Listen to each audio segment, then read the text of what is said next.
Hello, good evening. Here are some business updates on the news. Now, some energy experts are cautioning the incoming administration to manage challenges in the energy sector urgently.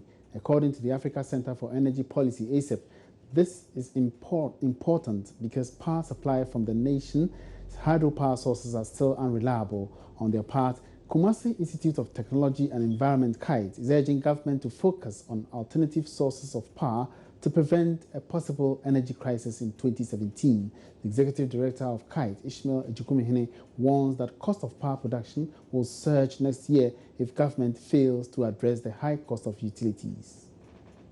Energy remains the key driving force behind the success of businesses in Ghana. Unfortunately, successive governments have not been able to find a lasting solution to challenges in the sector. For now, the thorny issue of financing has been identified as undermining the proper management of the sector. The debt overhanging operations of the Volta River Authority, the country's indebtedness to Nigeria Gas, as well as the departure of the FPSO Kwame Nkrumah for major maintenance works, make another energy crisis imminent if not well managed.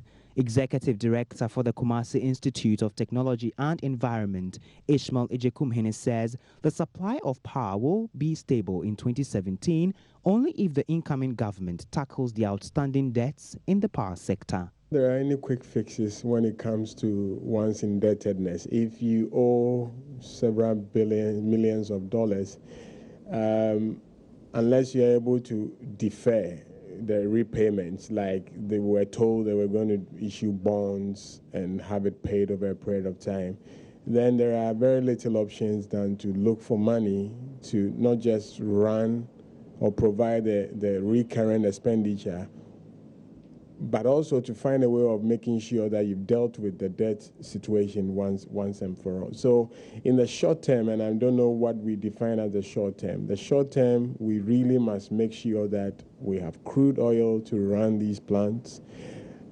Ultimately, somebody has to pay for it, but we need to ensure that we have crude, because if the Jubilee fields are going to be shut down because of the FPSO, the problem with fixing the FPSO, it means that we need more crude, light crude oil, to power the thermal plants.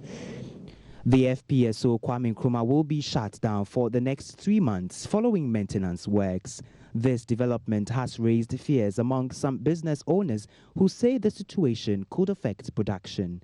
But Ishmael Ejekumhene is hopeful that local businesses will not be affected by the shutdown.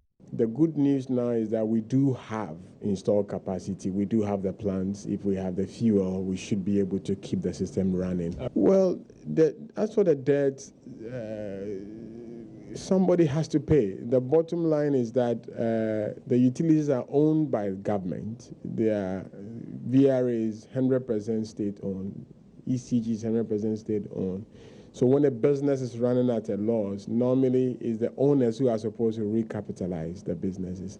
I doubt if our governments will have the money to clear all those debts. So I think the strategies are what they are trying to do with the banks, which basically is saying that let's try and turn all these debts into bonds over a period of time. So that's what I believe they are renegotiating with them. If we had options, I would have said that let's clear those debts by paying directly so that the utilities can be made to stand on their own and start on clean sheets once we are determined not to repeat the mistakes that brought them to where they are in the first place. But in the absence of the ability to just pay off significant proportions of these debts, we may have to settle with these bonds that they are trying to do.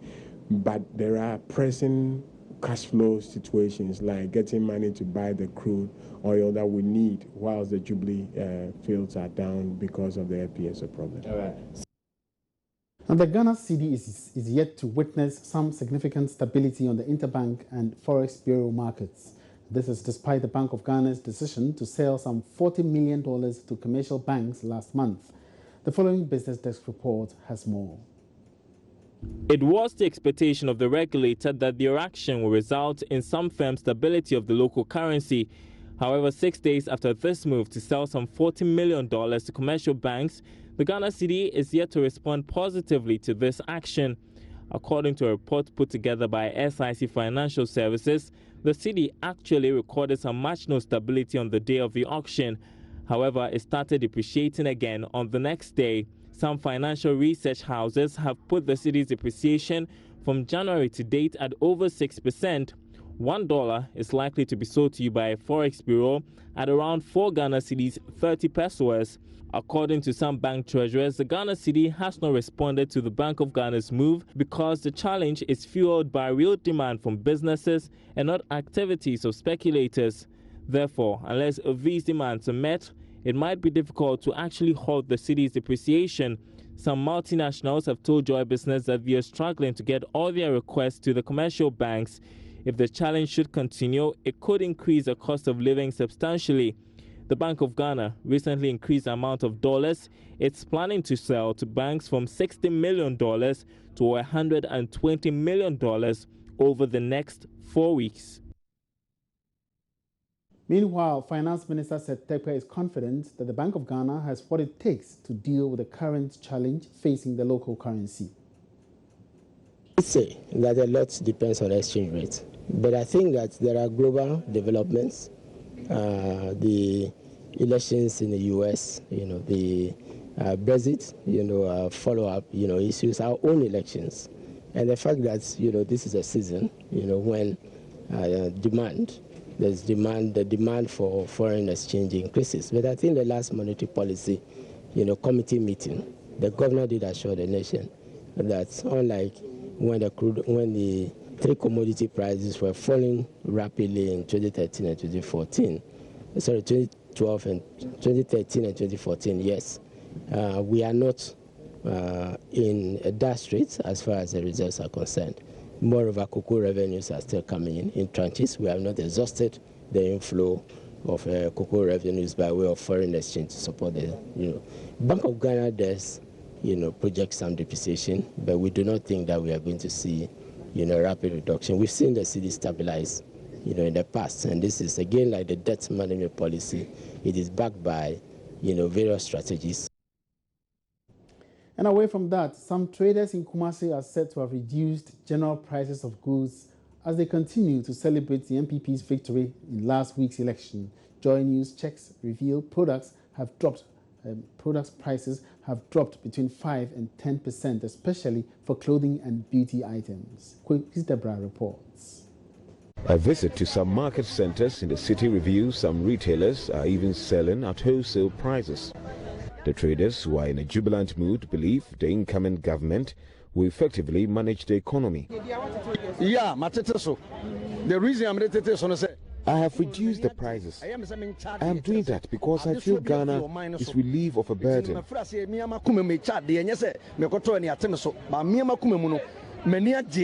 Customers also buying numbers, so I'm really happy. At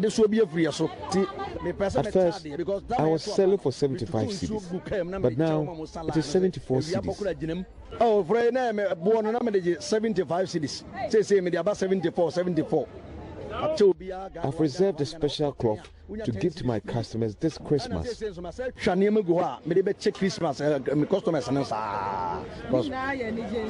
the Anyasam got to a cry, and the Niama made a chomo. Emran and I win it. What you say? Umudrono. As what Yama form is a wire ha. I need JB Uraya in Timikura Mijaway. I dear me just 100 cry. Nana one gentino, 1 yaban match and 2 cities, 4 cities, Fakwa is Sansa Hunsa Yahoo Batoya. No. Yes, only I prefer say we preferred a change of government, and it came, and we have reduced the prices. Importers have also maintained prices due to fears of unstable currency exchange rates. We could not reduce the prices. We are looking forward to a stable dollar. Reporting for Joy News, Kwesi Debra. And finally, before we go, telecoms giant MTN says it has systems in place to avoid any serious disruption to services.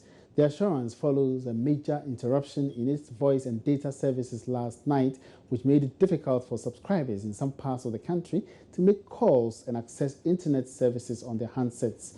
But MTN is attributing this challenge to a problem with its technical internet protocol system.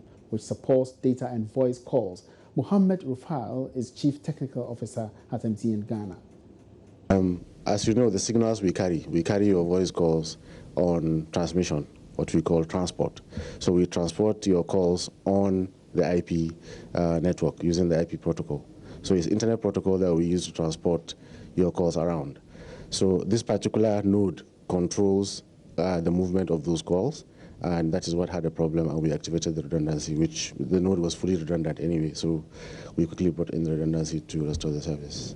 Explain to me, what measures have you put in place to ensure that for me as a subscriber, my concern is that I will not experience this thing again? Or what do you have in place, or do you have the systems in place to ensure that we don't witness this thing again? All our critical nodes have redundancy. All our critical network elements have redundancy, meaning we have at least 2 of each critical network element. So we have invested significantly to make sure that nothing is linear or nothing is a single point of failure. And I can assure our subscribers that our redundancies are always on standby to be activated if we have any failure at any time. So one would say that I shouldn't expect that this challenge would happen again. The economists will say all other things being equal. You shouldn't expect this kind of challenge to happen again. We are investigating, and we are going to put all the measures in place to make sure that this kind of problem does not occur. As I said, there was a redundancy in place, and we moved to the redundant side. We are investigating to shorten the period within which redundancies can be activated so that subscribers will not experience any disruption. Some of your subscribers are also mad at you that during that process, nothing was communicated to them that this is the problem. What really also happened in that light? I would have loved to engage our subscribers immediately the problem happened, to inform them that we're having this issue, but we couldn't send messages to our media partners. We couldn't also get in touch with them via other sources. And as soon as we could, we did put out a message out there to let our subscribers what has happened and what we have put in place, what we are doing to minimize the impact on the subscribers and make sure it doesn't happen again. And that's all in business for tonight. Many thanks for watching. For more business stories, log on to myjoyonline.com/business. My name is Emmanuel Abuaji. There's more ahead. Don't go away. Good evening.